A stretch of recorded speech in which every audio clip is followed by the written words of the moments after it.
Join with Medha Language Theatre for spoken English and personality classes. For more details, contact us.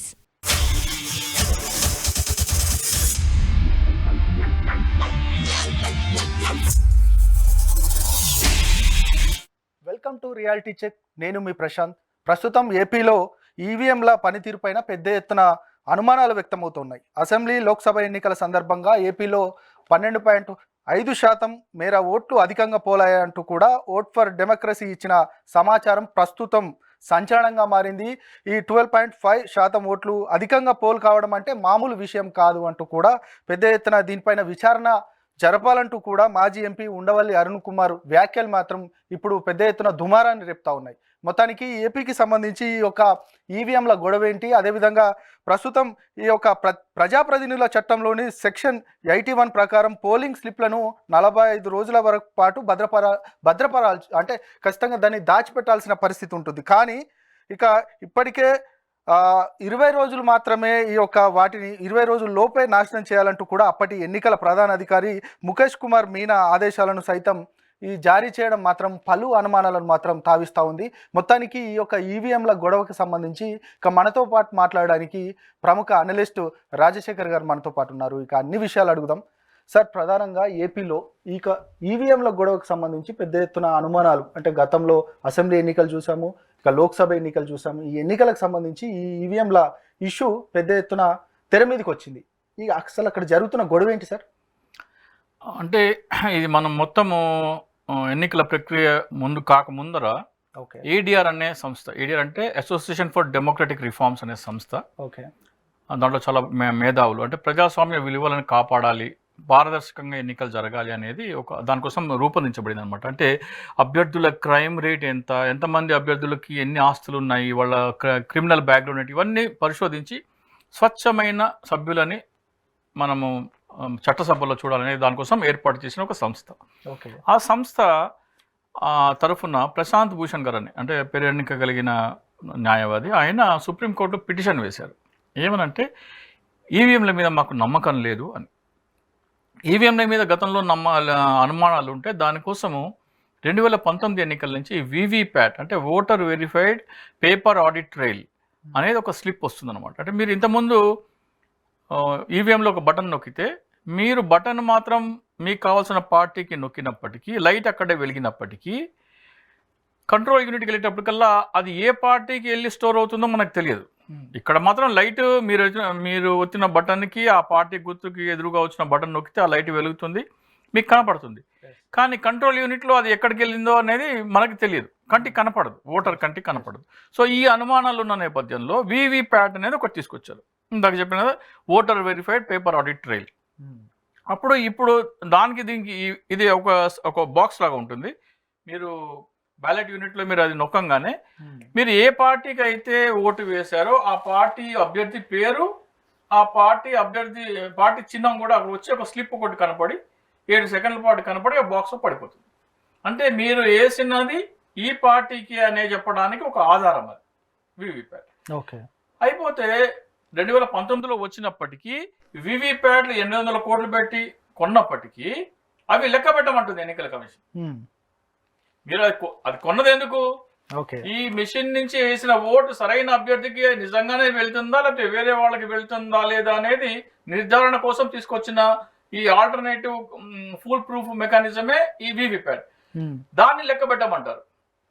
So దాన్ని లెక్క పెట్టమంటే ఎన్నికలకు 2% లేకపోతే 5% మీరు మాక్ చేసుకొని ఏదో చేయమంటున్నారు. కానీ ప్రశాంత్ భూషణ్ గారు 50% అయినా సరే వీవీప్యాట్స్ లెక్క పెట్టాలి అంటే ఎన్నికల కమిషన్ ఏమంటుందంటే మాకు అంత సమయం లేదు అంటుంది. అన్ని కుంటి సాకులు చూడండి. ఎన్నికల కమిషన్ చెప్పే కుంటి సాకులను మనం నిశ్చితంగా పరిశీలిస్తే ఖచ్చితంగా దీంట్లో గోల్మాల్ జరిగిందని మనం ఎస్టాబ్లిష్ చేసేయచ్చు. సో మాకు సమయం సరిపోదు అంటున్నారు. సమయం సరిపోదు. ఎందుకు సరిపోదు? గతంలో అంటే మన బ్యాలెట్ రాకముందర, ఈవీఎంస్ రాకముందర మనం ఎన్నికల ప్రక్రియ ఎలా చేసాం, స్థానిక సంస్థలకు ఎలా చేస్తున్నాం? ఓకే. అవి పేపర్తోనే చేస్తున్నాం కదా స్థానిక సంస్థలకి, అవి లెక్క పెడుతున్నాం కదా. అవి లెక్క పెట్టగలిగినప్పుడు దీనికి లెక్క పెట్టడానికి ఏంటి ఇబ్బంది? దాంట్లో మీకు సిబ్బందిని పెంచుకోండి. దాంట్లో 10 మంది లెక్క పెట్టే వాళ్ళు ఉంటే 20 మంది చేయండి. లెక్క పెట్టడంలో ఇబ్బంది ఏముంది? సిబ్బంది పెంచుకోవడానికి ఇబ్బంది ఏముంది? సో ఇవన్నీ కుంటి సాగులు అనమాట. సో అప్పుడు ఏంటంటే వాదోపవాదాలు జరిగినాయి. సుప్రీంకోర్టు 50% అని ప్రశాంత్ భూషణ్ గారు అడిగితే మాకు టైం సరిపోదు అంటే వాళ్ళు సీజీఐ ఉన్నారంటే సరే ఒక 5% అయినా సరే లెక్క పెట్టండి నిర్ధారించుకోవడానికి అని చెప్పారు.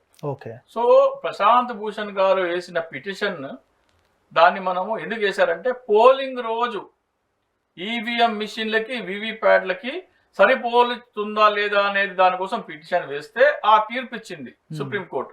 5% మీరు వెరిఫై చేసుకుని ఇవ్వండి, దానికి standard operation procedures SOP issue చేయమని ఎన్నికల కమిషన్కి చెప్పింది.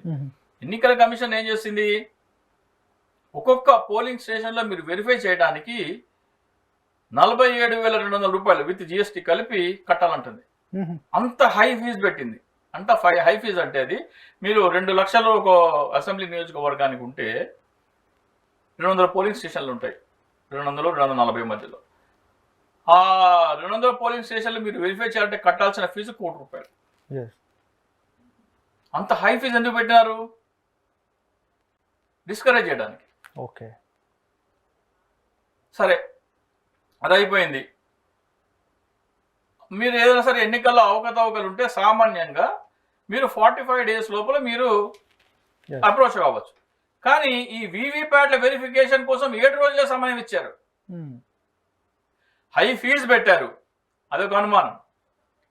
మీదైనా సరే ఎన్నికల్లో డిస్క్రిపెన్సీస్ ఉంటే మీరు 45 రోజుల లోపల ఎన్నికల కమిషన్కి రావాలని గతంలో peoples representation of peoples act చెప్తుంది. కానీ వీవీప్యాట్ల వెరిఫికేషన్ మాత్రం కేవలం 7 రోజులు మాత్రమే సమయం ఇచ్చారు. ఇక్కడేంటి, ఎందుకు షార్ట్ టైము? 45 రోజుల లోపల ఎన్నికల్లో ఏ అవకతవకలు ఉన్నా గతంలో మీరు 45 రోజులు మీరు సమయం ఇచ్చినప్పుడు ఇక్కడ కేవలం దాన్ని 7 రోజులకి ఎందుకు కుదించారు? ఇది కూడా వీవీప్యాట్ వెరిఫికేషన్ ఒక డిస్కరేజింగ్. మీరు ప్రతి అడుగులో అంటే 50% లెక్క మొత్తం వీవీప్యాట్ల లెక్క పెట్టడం కోసమూ ఒప్పుకోవట్లేదు. 50% అంటే దానికి ఒప్పుకోవట్లేదు. పోనీ 5% అంటే దానికి ఇచ్చే ఫీజు మీరు ఒక్కొక్క అసెంబ్లీ నియోజకవర్గాల్లో అన్ని లెక్క పెట్టాల్సి వస్తే దానికి ₹1,00,00,000 కట్టాలి. అదే పార్లమెంట్ నియోజకవర్గానికి అయితే 7 కోట్లు కట్టాలి మీరు. అంత హై ఫీజు పెట్టారు. వెరిఫికేషన్ కి అప్లై చేసుకున్న టైం 7 రోజులకు కుదించారు. అంటే ఇదంతా చూస్తూ ఉంటే ట్యాంపరింగ్ జరిగిందంటారా? ముమ్మాటికి జరిగింది, దాంట్లో డౌట్ లేదు. ఎందుకంటే ఇది ఎందుకు వీవీప్యాట్లకి ఈవీఎంలకి పోల్చి చేయడానికి ఇష్టపడలేదు అంటే ఖచ్చితంగా ఈవీఎంలో ప్రోగ్రామింగ్ అనేది ఖచ్చితంగా వాళ్ళు దాన్ని మ్యానిపులేట్ చేశారు. ఎలా చెప్పొచ్చు అంటే మాక్డ్రిల్ చేస్తాం కదా, దాంట్లో బయటపడట్లేదు కదా అంటున్నారు. ఎన్నికల కంటే ముందర ప్రతి పోలింగ్ స్టేషన్లో ఒక మాక్డ్రిల్ అనేది జరుగుతుంది. దాంట్లో 10-15 ఓట్లు వేసి అందరికీ వచ్చినాయి, దానికి టాలీ అయినా లేదా వీవీప్యాట్లు టాలీ అయినా లేదా చేసుకుని ఆ తర్వాత మళ్ళీ అవన్నీ డిలీట్ చేసి వీవీప్యాట్స్ కూడా డిస్ట్రాయ్ చేసి అప్పుడు మళ్ళీ ప్రక్రియ మొదలు పెడతారు. సో మీరు ప్రోగ్రామ్ ఎలా రాసుకోవచ్చు అంటే మనకు ఆంధ్రప్రదేశ్లో 13 మేన జరిగింది. వీవీప్యాట్లు ఆంధ్రప్రదేశ్కి వచ్చినాయి కదా, 13 మే ఉదయం 10 గంటల వరకు ఎవరికి ఓటు వేస్తే వాళ్ళకే ఓటు ట్రాన్స్ఫర్ చేయి, వాళ్ళ వీవీప్యాటే స్లిప్ చేయని మీరు ప్రోగ్రామ్ రాయొచ్చు. పోలింగ్ రోజున 10 గంటల తర్వాత అంటే పోలింగ్ ప్రక్రియ మొదలైన 3 గంటల తర్వాత వైసీపీకి వేస్తే కూటమికి ఓటు ట్రాన్స్ఫర్ చేయొచ్చు అని ఒక ప్రోగ్రామ్ రాసుకోవచ్చు. అది సాయంత్రం 6 గంటల వరకే. 13th మే 2024 ఉదయం 10 గంటల నుంచి సాయంత్రం 6 గంటల వరకు మాత్రమే వైసీపీకి వేస్తే ఓటు కూటమికి వేయండి, లేకపోతే కాంగ్రెస్కి వేయండి, లేకపోతే నోటాకి వేయండి అనే విధంగా మీరు జంబులు చేసుకుని ప్రోగ్రామ్ రాసుకోవచ్చు. అంటే ఈ టైంలో తప్ప మరెప్పుడైనా సరే ఎవరికి ఓటు వేస్తే వాళ్ళకి వెళ్తుంది. ఓకే. సో అది ఆ రోజు మాత్రమే అలా పెక్యులర్గా బిహేవ్ చేస్తుంది. అలా ప్రోగ్రామ్ రాసుకోవచ్చు మీరు. అలా ప్రోగ్రామ్ రాసుకున్నప్పుడు ప్రింట్ అయ్యే స్లిప్ మాత్రం దేనికి బటన్ నొక్కితే దానికి బటన్ చేసి ఎలక్ట్రానిక్ కంట్రోల్ యూనిట్కి ఎప్పుడైతే ఓట్ ట్రాన్స్ఫర్ అవుతుందో అది మాత్రము కూటమికి వెళ్ళేలాగా. మీకు ప్రింట్ స్లిప్ ఏమైనా వస్తుంది, వైసీపీనే వస్తుంది. కానీ కంట్రోల్ యూనిట్లో యాడ్ అయ్యే కౌంట్ మాత్రం కూటమికి వెళ్తుంది. సో అప్పుడు అలా చేసినప్పుడు ఈవీఎంలకి వీవీప్యాట్లకి పోలిస్తే దొరికిపోతారు. అందుకని ఏం చేశారు, 45 రోజుల పాటు మీకు ఎన్నికల్లో డిస్క్రిపెన్సీ ఉంటే మీరు ఎప్పుడైనా అప్లై చేసుకోవచ్చు. వీవీప్యాట్ల సంగతి పక్కన పెట్టేసండి, కేవలం దానికి ఆ 7 రోజులు ఇవ్వడం కూడా కుట్రపూరితమే. సరే మిగతా ఏదైనా సరే డిస్క్రిపెన్సీస్ ఉంటే అప్లై చేసుకుంటే 45 డేస్ లోపల అప్లై చేసుకోవచ్చు కదా. మీనా గారు 26వ తారీఖున ఒక లెటర్ ఇచ్చారు అన్ని జిల్లా కలెక్టర్లకి. ఏమని, ఎన్నికల రిజల్ట్స్ కౌంట్ అయిపోయిన వెంటనే 10 రోజుల లోపల డేటా రిమూవ్ చేసి ఈవీఎంలో మెమరీలో డేటా రిమూవ్ చేసి మైక్రో కంట్రోలర్లో కూడా డేటా ఇరేజ్ చేసేయమని మీకు ఆదేశాలు ఇచ్చాము. ఇంకా అంటే 10 రోజుల లోపల ఆ ప్రక్రియ కొనసాగించమంటే ఇంకా చాలా మంది ఆ ప్రక్రియని ఇంకా కంప్లీట్ చేయలేదు కాబట్టి త్వరగా కంప్లీట్ చేయండి అని 26వ తారీఖున లెటర్ ఇస్తున్నారు ఆయన. ఓకే, అంటే మీరు ఈ ఎన్నికల్లో జరిగిన అవకతవకల ఆధారాలన్నీ నాశనం చేసేయండి, సమూలంగా డిస్ట్రాయ్ చేసేయండి, ఆధారాలు దొరకకుండా చేసేయండి అని చెప్పేందుకు ఇచ్చిన లెటర్ అది. ఓకే, మీరు 45 days వరకు ఉంచాల్సిన దాన్ని మీరు 10 days కి ఎందుకు డిస్ట్రాయ్ చేస్తున్నారు అంటే అక్కడ ఏదో అవకతవక జరిగింది. సో దాని ఆధారాన్ని మీరు చేర్పేస్తున్నారు. ఇదొక అనుమానం. ఓకే, ఇక ఇవన్నీ పక్కన పెట్టేసేస్తే ఎన్నికల ఫలితాలు వచ్చాయి. ఎన్నికల ఫలితాలు వచ్చిన తర్వాత 164 స్థానాల్లో వైసీపీ ఓడిపోయింది. 24 April 2024 ఒక కొత్త చట్టం, మీకు కొత్త సుప్రీంకోర్టు ఇచ్చిన వెసులుబాటు ఏంటంటే ఇదే ఈ వీవీప్యాట్ వెరిఫికేషన్ అనేది వచ్చింది. మీకు వైసీపీ 164 స్థానాల్లో ఎందుకు, నేను చాలా మందికి చెప్పాను, సజ్జల రామకృష్ణారెడ్డి గారికి, నాకు పరిచయం ఉన్న వైసీపీ నాయకులందరికీ చెప్పడం జరిగింది. 164 అసెంబ్లీ, 21 లోక్సభ స్థానాల్లో వీవీప్యాట్ వెరిఫికేషన్కి అప్లై చేయమని చెప్పారు. అది చేసినట్టయితే ఈ రోజున మనకి బ్రహ్మాండమైన ఆధారాలు దొరికాయి. ఓకే, సరే ఇప్పుడు బాలినేని గారు చేశారు. బాలినేని గారు చేస్తే దానికి స్టాండర్డ్ సుప్రీంకోర్టు మన ప్రశాంత్ భూషణ్ గారు ఇచ్చిన దాంట్లో ఏమొచ్చిందంటే ఎస్ఓపిని ఎన్నికల కమిషన్ని రూపొందించమని చెప్పింది. ఆ రూపొందించి నాకు సబ్మిట్ చేయమని చెప్పలేదు. అదే చేసిన చిన్న పొరపాటు, సిజే గారు చేసిన చిన్న పొరపాటు ఏంటంటే ఆయన ప్రజాస్వామ్యాన్ని, ఎన్నికలలో అవకతవకలని, ఎన్నికల ఎలక్టోరల్ బాండ్స్ విషయంలో ఎంత కఠినంగా వ్యవహరించి డెడ్ లైన్ ఇచ్చి మరి బ్యాంకుల చేత నిజాలు చెప్పించారో చిన్న ఒక యాడ్ చేసింటే మీరు రూపొందించిన ఎస్ఓపి నాకు సబ్మిట్ చేయండి అని చెప్పినట్టయితే చాలా బాగుండేది. సో వీళ్ళు ఏం చేశారు, వీళ్ళు అతి తెలివి ఉపయోగిస్తున్నారు. వీళ్ళు ఏమంటారంటే ఎన్నికలలో పోలైన ఈవీఎం మిషన్లకి, వీవీప్యాట్లకి, సంబంధిత వీవీప్యాట్లకి పోల్చకుండా కొత్తగా మాక్ డ్రిల్ చేస్తారంట. ఓకే, మాక్ డ్రిల్ చేసి దాన్ని ఇది కరెక్ట్ గా పనిచేస్తుందా లేదా అనేది ఇప్పుడు వెరిఫై చేస్తారంట. ఆ రోజున ఎలా ఈవీఎం ఎలా బిహేవ్ చేస్తుందో ఈ రోజున ఎట్లా వెరిఫై చేస్తారు మీరు? మీరు ప్రోగ్రామ్ రాసుకోవచ్చు కదా, ఆ రోజున పెక్యులియర్ గా బిహేవ్ చేయమని ఆ టైమింగ్స్ తో సహా మీరు రాసుకోవచ్చు కదా. దాన్ని వెరిఫై చేయాల్సిన ఉన్న ఆధారాన్ని మీరు చెరిపేసి ఈ రోజునకు వచ్చి మేము ఈవీఎం ఏదో వెరిఫై చేస్తామంటే ఇది ఖచ్చితంగా కుట్ర. వీవీప్యాట్లను లెక్క పెట్టడం సాధ్యం అవుతుంది అంటారా? ఎందుకు సాధ్యం కాదు? ఒక పోలింగ్ స్టేషన్ లో ఎన్ని ఓట్లు ఉంటాయి? ఒక 1000 అంటే మీరు ఒక కరెన్సీ నోట్ ఎంతసేపు లెక్క పెడతారండి మీరు? ఒక 1000ని ఒక 3 minutes, 2 minutes, 5 minutes అంతే.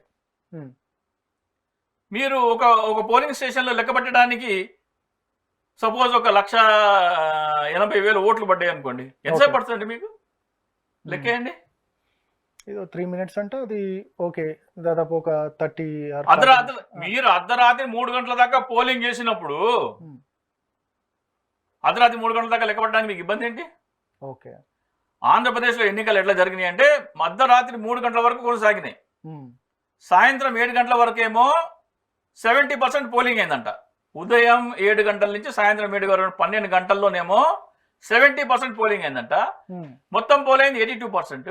ఆ మిగతా 12% పోలింగ్ అవ్వడానికి తెల్లవారుజామున మూడిందంట. ఇంకో 11 గంటలు ఎక్స్ట్రా టైం పట్టిందంట. ఎన్ని అనుమానాలు చూడండి. సో ఇక్కడ వైసీపీ చేసిన ఇప్పుడు కేవలం అంటే 164 మంది ఎమ్మెల్యే అభ్యర్థులు, 21 మంది ఎంపీ అభ్యర్థులు వీవీప్యాట్ వెరిఫికేషన్ కోసం అప్లై చేయకపోవడం అనేది వైసీపీ చేసిన ఘోరమైన తప్పిదం. ఆ 7 కొత్తగా వచ్చిన వెసులుబాటు వాడుకోవాలి. ఇప్పుడు వాళ్ళు వాడుకోలేదు. బాలినేని గారికి ఈ ఎన్నికల కమిషన్ ఏమని చెప్పిందంటే మేము మాక్ డ్రిల్ చేస్తామని ఒక కొత్త టీఎస్ఓపి ఇచ్చింది. ఆ టీఎస్ఓపి తీసుకుని బాలినేని గారు హైకోర్టుకి ఎందుకు వెళ్తున్నారు? హైకోర్టు కాదు కదా మీకు ఎస్ఓపి ఇష్యూ చేయమని చెప్పింది. ఎస్ఓపి ఇష్యూ చేయమని చెప్పింది సుప్రీంకోర్టు. సుప్రీంకోర్టు ఇప్పుడు ఏదైనా సరే ఒక ఆర్డర్ ఇస్తే దానిని ఏ ఉద్దేశం కోసమో ఏ నిబద్ధత కోసమో ఇచ్చారు అనేది కూడా చూడాలి. దాన్ని లెటర్ అండ్ స్పిరిట్ అంటారు. ఓకే, ఆ లెటర్ అండ్ స్పిరిట్ ఫాలో కాకుండా మీరు కొత్తగా ఏదో డిఎస్ఓపి ఇచ్చారు కాబట్టి సుప్రీంకోర్టుకి వెళ్తే కంటెంప్ట్ ఆఫ్ కోర్ట్. అది సుప్రీంకోర్టు ఏం చెప్పింది, ఫలానా రోజున ఫలానా పోలింగ్ స్టేషన్లో జరిగిన ఎన్నికల ఈవీఎం నంబర్లని తదనుగా దానికి అదే స్టేషన్లో ఉన్న వీవీప్యాట్లని కంపేర్ చేయమని చెప్పింది. నువ్వు అది చేయట్లేదు అంటే నువ్వు సుప్రీంకోర్టు ఆర్డర్స్ని ధిక్కరిస్తున్నావు కాబట్టి కోర్టు ధిక్కరణ కేసు అది. ఓకే, సుప్రీంకోర్టు మామూలుగా హైకోర్టు లోవర్ కోర్టు కాదు, సుప్రీంకోర్టు సిజేఐ ఇచ్చిన తీర్పుని నువ్వు ధిక్కరిస్తున్నావంటే సుప్రీంకోర్టు సిజేఐ ఇచ్చిన దాన్ని నువ్వు కంటెంప్ట్ అంటే ఎంత పెద్ద కంటెంప్ట్ చూడండి, అది మామూలుగా ఉండదు. బాలినేని గారు కూడా ఇక్కడ పెద్ద తప్పు చేశారు. హైకోర్టుకి వెళ్ళాల్సిన అవసరమే లేదు. డైరెక్ట్ గా ఆ కేసు వేసిన ప్రశాంత్ భూషణ్ గారినో లేకపోతే వాళ్ళ అసిస్టెంట్లను పట్టుకొని ఇలా మాకు మీరు ఇచ్చిన ఎస్ఓపి ప్రకారం ఇవ్వట్లేదు, ఈ టిఎస్ఓపి ఏదైతే ఉందో అది లెటర్ అండ్ స్పిరిట్ కాదు, దాని పూర్తి భిన్నంగా ఉంది, ఇది కంటెంప్ట్ ఫైల్ చేయమంటే అయిపోయేది. ఇప్పటికే సరే ఆయనకి అవకాశం ఉంది. TSOP is not in letter and spirit is orders of the Supreme Court judgment, kindly file contempt of court అని ప్రశాంత్ భూషణ్ దగ్గరికి వెళ్తే డెఫినెట్ గా అది కంటెంప్ట్ ఆఫ్. ఈ విషయం పైన సుప్రీంకోర్టు ఏం చెప్తోంది? సుప్రీంకోర్టుకి వెళ్ళలేదు కదా, ఇంకా హైకోర్టు అని నడుస్తుంది. హైకోర్టు ఏం చేసింది, తీర్పు రిజర్వ్ చేసుకుంది. ఓకే, వీళ్ళేమో మాక్ డ్రిల్ ఆపు చేయమని వెళ్ళారు. అంటే వైసీపీ దగ్గర ఉన్న సలహాదారులు ఏమనాలా నాకు ఏం కాదు. నేనైతే 164 నియోజకవర్గాల్లో అప్లై చేసి ఉంటే ఆ రోజే దేశంలో అగ్గిరాజుకునేది. ఆంధ్రప్రదేశ్లో ఓడిపోయిన వైసీపీ అభ్యర్థులందరూ, ఎంపీలు ఎమ్మెల్యే అభ్యర్థులందరూ వీవీప్యాట్ వెరిఫికేషన్ కోసం అప్లై చేశారంటే దేశమంతా అగ్గిరాజుకునేది, చెమటలు పట్టేయి ఎన్నికల కమిషన్కి. అంటే ఇంకొక అంటే ప్రజలలో ఉన్న ఒక ప్రధానమైన అనుమానం ఏంటంటే నిజంగా అది అంటే ఈ యొక్క ట్యాంపరింగ్ జరిగిందనే సిచ్యువేషను మీరు చెప్తా ఉన్నారు, అంటే అనుమానాలు ఉన్నాయనే సిచ్యువేషన్ చెప్తా ఉన్నారు. ట్యాంపరింగ్ జరుగుతుందని అంటే ప్రతిపక్షంలో ఉన్న వారే ట్యాంపరింగ్ చేస్తున్నారంటే అధికారంలో ఉన్న అధికార పార్టీ ప్రతిపక్షం కాదు కదా. ఇక్కడ ఎన్నికల కమిషన్ ఎవరు చేతుల్లో ఉంటుంది? ఎన్నికల కమిషన్ ఇండిపెండెంట్ గా ఉండాలి. ఇండిపెండెంట్. కానీ కేంద్ర ప్రభుత్వం ఏం చేసింది, ఎన్నికల కమిషనర్ల నియామకం ఎలా చేసింది? ఎన్నికల కమిషనర్ నియామకం ఏం చేసిందంటే ప్రధానమంత్రి, అపోజిషన్ పార్టీ లీడర్ మరియు సుప్రీంకోర్టు సిజేఐ వీళ్ళు ముగ్గురు కలిసి డిసైడ్ చేయాలి. అంటే ఒక అధికార పక్షం, ప్రతిపక్షం ప్లస్ ఈ రెండు పక్షాలకు చెందని సిజేఐ గారు కలిసి ఎన్నికల కమిషనర్ల నియామకం చేయాలి. కానీ ఎలా చేశారు, ఆ చట్టాన్ని మార్చేశారు. మార్చేసి ఏం చేశారు, సిజేఐని తీసేసి ప్రధానమంత్రి, హోంమంత్రి, లీడర్ ఆఫ్ అపోజిషన్. ప్రధానమంత్రి, హోంమంత్రి ఎప్పుడు ఒకే పార్టీకి చెందిన వాళ్ళు ఉంటారు కదా, అంటే ముగ్గురులో 2 ఓట్లు వాళ్ళకే ఉంటాయి.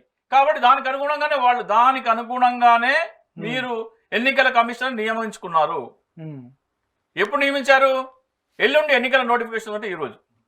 ఓకే, మీరు మొత్తం చూస్తే కళ్ళకు కట్టినట్టు ఈ ఎన్నిక నాట్ ఓన్లీ ఆంధ్రప్రదేశ్ లోక్సభ ఎన్నికలన్నీ పెద్ద కుట్రపూరితమైన మోసపూరితమైన ఎన్నికలు.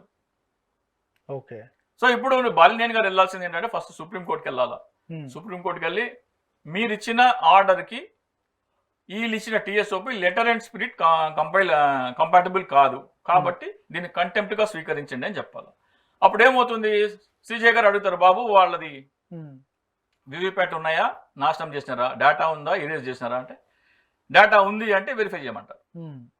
డేటా వెరిఫై చేయమంటే కూడా బాలినేని గారికి నేను ఇంకో సలహా ఇస్తున్నా, అవి వివిప్యాట్ స్లిప్లు ఫోరెన్సిక్ పంపించాలా. అది 13 ఏప్రిల్ ప్రింట్ అయినవా లేకపోతే నిన్న మొన్న చేశారా అది కూడా వెరిఫై చేయాలి, చెప్పలేము. ఇప్పుడు దానికి అనుగుణంగా వీవీప్యాట్లు ప్రింట్ చేసి తీసుకొచ్చి బాక్సుల్లో వేసి తీసుకొచ్చి ఓపెన్ చేయొచ్చు, నమ్మడానికి లేదు. కాబట్టి ఏ వీవీప్యాట్లు ఒకవేళ వస్తే 90% లేవు, అవి 10% వస్తే గనక అవి నిన్న మొన్న ప్రింట్ చేసావా లేకపోతే May 13th ప్రింట్ అయినవా అనేది కూడా ఫోరెన్సిక్ ల్యాబ్ పంపించి వెరిఫికేషన్ చేయాలి. ఒకవేళ చెప్పారనుకోండి, లేవు మా దగ్గర వీవీప్యాట్స్ మేము ఎరేజ్ చేసేసినామని, కంటెంప్ట్ ఆఫ్ కోర్ట్ అవుతుంది. బాబు వాళ్ళు లేదంటారు, వాట్ ఈజ్ యువర్ ప్రేయర్ అంటే బై ఎలక్షన్ కావాలంటారు. ఓకే, బై ఎలక్షన్ డెఫినెట్గా బై ఎలక్షన్ వస్తుంది. 99% ఒంగోలులో బై ఎలక్షన్ జరుగుతుంది. కానీ 164 నియోజకవర్గాల్లో మీరు అప్లై చేసినట్టయితే ఎంత బాగుండేది. 164 + 21 వైసీపీ ఓడిపోయిన ప్రతి చోట చేస్తే. సరే ఇప్పుడు ఏం చేద్దాం, అసలు దీనివల్ల నష్టపోయింది ఎవరు? దీనివల్ల నష్టపోయింది వైసీపీ కాదు, దీనివల్ల నష్టపోయింది మోసపోయింది ఓటర్. ఓటర్ అనేది ప్రజాస్వామ్యానికి ప్రాథమిక హక్కు. ఈ కుట్రదారులు ఎవరైనా సరే ఎవరు చేశారో మనకైతే అనవసరం, కానీ వాళ్ళు ప్రజాస్వామ్యాన్ని కూనీ చేశారు, రాజ్యాంగాన్ని కూనీ చేశారు, అంబేద్కర్ గారి దూరదృష్టిని అవమానపరిచారు, స్వాతంత్ర సమరయోధుల పోరాటాన్ని అవమానపరిచారు. అసలు ప్రజాస్వామ్య దేశం అనేది లేదు, ఇంకా నా ఇష్ట రాజ్యం అన్నట్టు అయిపోయింది. కాబట్టి ప్రజలు దీనికి రెస్పాండ్ అవ్వాలి. ప్రజలు ఏం చేయాలంటే, ఆంధ్రప్రదేశ్లో ప్రతి గ్రామంలో అంబేద్కర్ గారి విగ్రహం ఉంది. మే 13న జరిగిన ఎన్నికలు మోసపూరితమైనవి, కుట్రపూరితమైనవి మేము నమ్ముతున్నాము. ఓకే, మాకు బ్యాలెట్ పేపర్ ఎన్నికలు కావాలి, ఆ ఎన్నిక రద్దు చేసి మాకు బ్యాలెట్ పేపర్ ఎన్నికలు కావాలని ప్రజలు గనక వారి వారి గ్రామాలలో అంటే ఇది స్వచ్ఛందంగా ముందుకొచ్చి ప్రదర్శనలు చేస్తే డెఫినెట్గా ఇది ఒక ప్రజా ఉద్యమం దిశగా వెళ్ళే అవకాశం ఉంటుంది. ఇది ఒక్కటే ఇష్యూ కాదు కదా, అంటే దేశవ్యాప్తంగా కూడా పూర్తిగా ఇట్లాంటి ఎలక్షన్ జరిగింది మనకి. ఇక దేశవ్యాప్తంగా జరిగింది అంటానికి, దేశవ్యాప్తంగా వీవీప్యాట్లు తగలబెట్టమన్నారా, డేటా ఎరేజ్ చేయమన్నారా అని చెప్పడానికి లేదు. కేవలం మన ముఖేష్ కుమార్ మీనా గారే ఇచ్చారు ఆదేశాలు. దేశవ్యాప్తంగా అట్లా జరిగిందా లేదా, ఆయా రాష్ట్రాల ఎన్నికల ఆఫీసర్లు ఇచ్చారా లేదా మనకు తెలియదు. ఇక్కడ మాత్రము డేటా ఎరేజ్ చేయమని ఆర్డర్స్ ఇచ్చారు, వీవీప్యాట్లు తొలగించమని ఆర్డర్స్ ఇచ్చారు, మాక్ డ్రిల్ చేస్తామంటున్నారు. అంటే సుప్రీంకోర్టు ఇచ్చిన ఆదేశాలకి అనుగుణంగా కాకుండా దానికి పూర్తి భిన్నంగా సుప్రీంకోర్టు న్యాయమూర్తిని కూడా వీళ్ళు మోసం చేయడానికి చూస్తున్నారు. సిజేఐని మోసం చేస్తున్నారు. టీఎస్ఓపి ఏదైతే ఉందో, ఆంధ్రప్రదేశ్ ఎన్నికల కమిషన్ టీఎస్ఓపి, సుప్రీంకోర్టు సిజేఐని మోసం చేస్తున్నది. ఆయన ఇచ్చిన ఆదేశాలని లెటర్ అండ్ స్పిరిట్ అమలు చేయట్లేదు. కాబట్టి ఖచ్చితంగా కంటెంప్ట్ ఆఫ్ కోర్ట్. ఓకే, వ్యవస్థలన్నింటినీ ఎట్లా మేనేజ్ చేయొచ్చు అంటే, ఎట్లా మేనేజ్ చేశారా, ఎవరు మేనేజ్ చేశారా సెకండరీ. మేనేజ్ చేశారని మీ దగ్గర ఆధారాలు ఉన్నాయి. ఎవరు మేనేజ్ చేశారని ఎవరు బయట పెట్టాలా? పోలీసు వాళ్ళు. సిబిఐ ఎంక్వైరీ అవుతుందా లేకపోతే ఏ ఎంక్వైరీ చేస్తారా మనకి తెలియదు. కానీ ఈ ప్రభుత్వం ఉండగా మాత్రం అది జరగదు. కేంద్రంలో ఈ బీజేపీ ఎన్డీఏ ప్రభుత్వం ఉన్నప్పుడు మాత్రం అది జరగదు. కేవలం ప్రజా ఉద్యమం ద్వారా మాత్రమే ఈ తీర్పుని తిరగరాయొచ్చు, న్యాయం చేకూర్చవచ్చు. ఎప్పుడైతే ఆంధ్రప్రదేశ్లో మీరు ప్రదర్శనలు మొదలైనవి అనుకోండి, దేశవ్యాప్తంగా మొదలవుతాయి. ఒరిస్సా ఉంది పొరుగు రాష్ట్రం, వాళ్ళకు కూడా 12% ఓట్లు తేడా ఉంది మనలాగానే. వాళ్ళకు కూడా నాకు తెలిసి ఇదే వీవీప్యాట్లు ఇవన్నీ కాల్ చేసి ఉంటారు 10 రోజుల లోపల. అటువంటి లెటర్ వాళ్ళ దగ్గర కూడా ఉంటే అది కూడా తీసుకొచ్చి మన ఇద్దరు, ఈ 2 రాష్ట్రాల్లోనే ఈ డిస్క్రిపెన్సీస్ ఎక్కువ ఉన్నాయి. కాబట్టి ఈ 2 రాష్ట్రాల్లో ఏం చేశారు, ఉన్న అసెంబ్లీ ప్రభుత్వాలను కూలదోసి ఎన్డీఏ ప్రభుత్వాన్ని తీసుకొచ్చారు. ఏపీలో వైసీపీ ప్రభుత్వం కూలదోశారు, అక్కడేమో బీజేపీ ప్రభుత్వాన్ని కూలదోశారు. అసెంబ్లీలు 2 కూలదోశారు. కాబట్టి ఈ 2 రాష్ట్రాలు కూడా బలుక్కొని ముందు ఆంధ్రప్రదేశ్ నుంచి మొదలు పెట్టాలి. ముందు ప్రజలు స్వచ్ఛందంగా ముందుకు రావాలా. ఓటర్ని ఏమన్నాడంటే, ఓటర్ని మోసం చేశాడు, నువ్వు పిచ్చోడు రా బాబు, నా ఇష్టం వచ్చింది చేస్తాను, నువ్వు ఎవరికైనా ఓటేసుకో, నాకేం చేయాలో నేను చేస్తా అంటున్నాడు. ఓటర్ని మోసం చేశాడు, ప్రజాస్వామ్యాన్ని మోసం చేశారు, రాజ్యాంగాన్ని మోసం చేశారు, అంబేద్కర్ గారిని మోసం చేశారు, స్వాతంత్ర సమరయోధులు మోసం చేశారు, ఇంతమందిని మోసం చేశారు. ఈ సమస్యకు పరిష్కారం చెప్తున్నా, ప్రజా ఉద్యమమే. మేము ఈ ఎన్నికని అంగీకరించట్లేదు. నేను ఇందాక వచ్చిన ఆధారాలని ఏం చెప్తున్నాయి మీకు, కుట్రపూరితంగా ఎన్నికలు చేయడానికే ఇవన్నీ ఆధారాలు ఉన్నాయి. కాబట్టి మేము అంగీకరించము. మాకు బ్యాలెట్ పేపర్తో కొత్త ఎన్నిక కావాలని గ్రామంలో, ఒక్కో గ్రామంలో 5,000 మంది ఉంటే 1000 మంది 2,000 మంది ప్రదర్శనకు వస్తే రోజుకు 1 గంట చాలు, పనులేం మానుకోకల్లా. 7 గంటల నుంచి 8 గంటల వరకు రోజు పొద్దున్నే వచ్చి మాకు బ్యాలెట్ పేపర్ ఎన్నిక కావాలి, ఈ ఎన్నికని మేము అంగీకరించట్లేదు అని ప్రజలు కనుక కదిలి వస్తే వైసీపీ పిలుపు ఇవ్వాలి. ప్రజాస్వామిక వాదులు, అంబేద్కర్ వాదులు, స్వచ్ఛంద సేవా సంస్థలు, రాజ్యాంగాన్ని పరిరక్షించుకోవాలనుకునే వాళ్ళందరూ పిలిపించి ఆయా గ్రామాల్లో రిటైర్డ్ ఉద్యోగులు, మాజీ సైనికోద్యోగులు వీళ్ళందరూ కోఆర్డినేట్ చేయాలి. ఆయా గ్రామాల్లో మోటివేట్ చేయాలి పీపుల్ని. మన ప్రాథమిక హక్కునే మనం కోల్పోతున్నాము. మన ఓటుని మనం ఒకళ్ళకి వేస్తే వాళ్ళు ఇంకోళ్ళకి తీసుకెళ్తున్నారు. ఇంతకంటే మోసం దగా కుట్ర ఏమి ఉండదు. వాళ్ళని ఎక్స్ప్లెయిన్ చేసి మోటివేట్ చేసి మౌన ప్రదర్శన, అంబేద్కర్ గారి విగ్రహం, ప్రతి గ్రామంలో విగ్రహం ఉంది, ఆ విగ్రహం దగ్గర మౌన ప్రదర్శన చేస్తే ఖచ్చితంగా ఇది ఒక ప్రజా ఉద్యమం కింద రూపొందించే అవకాశం.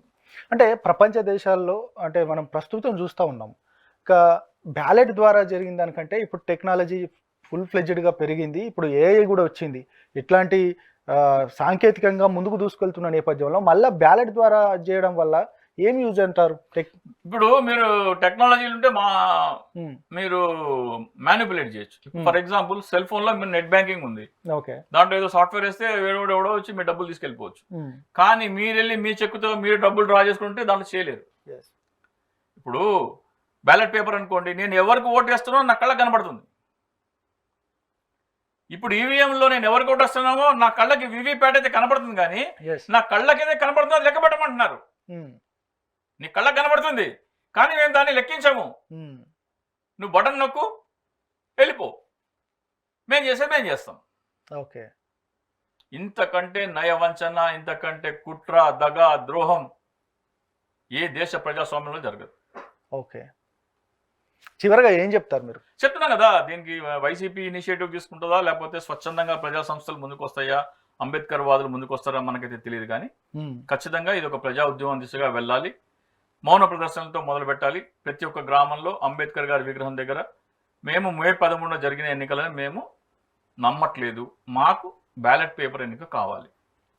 ఆ స్పందన ఏ స్థాయిలో వస్తుందో అని చూసి దాన్ని బట్టి మనము అది కనుక ఊపందుకుంటే డెఫినెట్గా ఇప్పుడు పశ్చిమ బెంగాల్ కాదు, మన బంగ్లాదేశ్ ప్రధానమంత్రి ఏమైంది? ప్రజలందరూ రోడ్డు మీదకి వస్తే ఏమైంది? రోడ్డు మీద కూడా రావాల్సిన అవసరం లేదు. మేము దీన్ని నమ్మట్లేదంటే సీజే సుమోటోగా తీసుకుంటుంది. ఆంధ్రప్రదేశ్లో ప్రతి ఒక్క గ్రామంలో 50 నుంచి 60% జనము ఈ ఎన్నికని నమ్మట్లేదు. కాబట్టి ఈ ప్రదర్శనల్ని చూసిన తర్వాత ఈ ఎన్నికల ప్రక్రియ జరిగిన విధానం చూస్తే ఇది న్యాయబద్ధంగా జరిగిన ఎన్నిక కాదని మేము నమ్ముతున్నామని చెప్పేసి సుప్రీంకోర్టు సుమోటోగా కూడా తీసుకోవచ్చు. ఇందిరాగాంధీనే రాయబరేలీలో తీసి అవతల పడేస్తుంది. రాయబరేలీలో గెలిచిన ఇందిరాగాంధీని, ప్రధానమంత్రిగా ఉన్న ఇందిరాగాంధీని నువ్వు ఓడిపోయావని చెప్పి సుప్రీంకోర్టు తీర్పిచ్చిన చరిత్ర గల దేశం మనది. సో ఇది పెద్ద విషయమేం కాదు. కాకపోతే ఇది మేము దీన్ని అంగీకరించట్లేదని ప్రజల నుంచి రావాలి. వైసీపీ నుంచి వస్తే ఏమవుతుందంటే రాజకీయ పరంగా ఓడిపోయారు కాబట్టి చేశారంటారు, కానీ స్వచ్ఛందంగా ప్రజలు ముందుకు వస్తే మాత్రం ఖచ్చితంగా ఈ తీర్పును తిరగరాయొచ్చు. ప్రజాస్వామ్యాన్ని నిలబెట్టాలి, రాజ్యాంగాన్ని నిలబెట్టాలి, అంబేద్కర్ గారి ఆశయాలను నిలబెట్టాలి, ఆయన దూరదృష్టి నిలబెట్టాలి. ఇది ముఖ్యం మనకి. Right sir, thank you very much. ఇది మొత్తానికి ఈరోజు రియాలిటీ చెక్. మొత్తానికి ఆంధ్రప్రదేశ్లో ట్యాంపరింగ్ జరిగిందంటూ కూడా పలు అనుమానాలకు తావిస్తుందని చెప్తా ఉన్నారు. దాంతోపాటు ఖచ్చితంగా రానున్న రోజులలో బ్యాలెట్ ద్వారానే ప్రజాస్వామ్యాన్ని రక్షించే పరిస్థితి ఉంటుంది. అదేవిధంగా ప్రజలు కూడా ఆ వైపుగా ఉద్యమాన్ని కూడా ఖచ్చితంగా సంసిద్ధం చేయాలంటూ కూడా ఆయన పిలిపిస్తున్న సందర్భం కనబడుతుంది. ఇది ఈరోజు రియాలిటీ చెక్.